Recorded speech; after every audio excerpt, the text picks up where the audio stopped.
समाजवादी पार्टी के समर्थित प्रत्याशी भैया गुलशन यादव जी को इस बार विधायकी के चुनाव में भारी से भारी बहुमत से विजयी बनाना है और अपने विधानसभा क्षेत्र में विकास की गंगा बहाना है।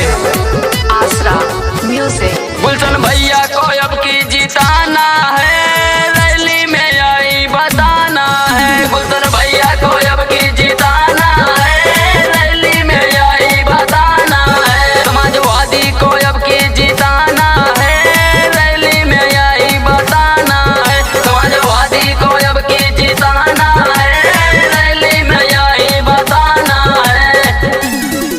गुलशन भैया के हावे साथे हो, लागे तिलक के माथे हो। गुलशन भैया के आवे साथे हो, लागे तिलक के माथे हो। समाजवादी को अब की जिताएंगे, रैली में आई बताएंगे। समाजवादी को अब की जिताएंगे, रैली में आई बताएंगे। अखिलेश यादव को अब की जिताएंगे, जनता को आई बताएंगे। अखिलेश यादव को अब की जिताएंगे, जनता को आई बताएंगे।